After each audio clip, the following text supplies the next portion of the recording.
அனைவருக்கும் வணக்கம். இப்போ பார்த்தீங்கன்னா, நம்ம இந்த வீடியோல என்ன பார்க்குறோம்னாக்கா, தமிழக கேபிள் டிவி அரசு சார்பாக டான்ஃபிட் நெட்டு சொல்லி எடுத்து நடத்த போகிறாங்க.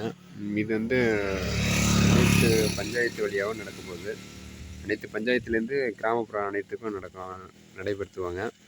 இது வந்து தமிழகம் முழுவதும் உள்ள அனைத்து பஞ்சாயத்து ஆஃபீஸுக்கு மட்டும் இப்போதைக்கு லான்ச் பண்ணிட்டு இருக்காங்க. கிட்டத்தட்ட பார்த்தீங்கன்னா 90% வந்து வேலை முடிஞ்சிருச்சு. இன்னும் ஒரு 10% தான் வேலை ஆகிட்டுருக்கு. எப்படியும் இன்னும் 2, 3 மந்த்தில் வந்து இந்த இந்த ஒர்க்கு ஸ்டார்ட் பண்ணிட்டுருவாங்கன்னு நினைக்கிறோம். இது வந்து எப்படின்னாக்கா இல்லம் தேடி இணையம் அப்படிங்கிற ஒரு திட்டம் தான் இது வந்து. இது வந்து தமிழக அரசால் நடைபெற்றுத்துறாங்க. இந்த ஒயர் எங்கே போகுதுன்னா நேராக பஞ்சாயத்து ஆஃபீஸ் மட்டும்தான் போயிடும். அதுலேருந்து தான் இருக்கிற ஆப்ரேட்டர் கொடுப்பாங்க. ஆப்ரேட்டர் கொடுத்து அதிலேட்டு தான் நமக்கு அனைத்து வீடுக்கும் கொடுப்பாங்க. அந்த வீட்டிலேருந்து தான் அனைவரும் வந்து இதோட பேக்கேஜ் பார்த்தீங்கன்னாக்கா வந்துட்டு நம்மளுடைய ரொம்ப ரொம்ப கம்மியாக இருக்குன்னு சொல்கிறாங்க. இது எப்படி நடைமுறைக்கு வந்தால் தான்ங்கிறது தெரியும்.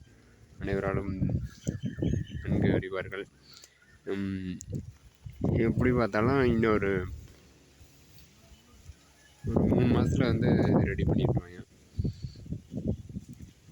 ஆனால் வேலை வந்து ரொம்ப தீவிரமாக நடைபெற்றுருக்குது. அனைத்து இடத்துலையும் வந்து பார்த்தீங்கன்னாக்கா பஞ்சாயத்து மட்டும் தான் போகும். எல்லா ஊருக்கும் இந்த ஒயர் வராதுன்னு சொல்ல முடியாது. நேராக பஞ்சாயத்து ஆஃபீஸ் தான் போகும். பஞ்சாயத்து ஆஃபீஸ்லேருந்து சேவை மையத்துலேருந்து அனைத்து ஆப்ரேட்டர் கொடுப்பாங்க. அந்த ஆப்ரேட்டர் வழியாக தான் நம்ம வந்து இன்டர்நெட்டு எடுத்து நடத்திக்கலாம், வீட்டுக்கும் வாங்கிக்கலாம். ப்ரைஸ் பார்த்தீங்கன்னா இன்னும் நல்லா லான்ச் பண்ணல. ஆனால் ஒயர் மட்டும் தான் இப்போதைக்கு அடிச்சுக்கிட்டு இருக்காங்க. நன்றி, வணக்கம்.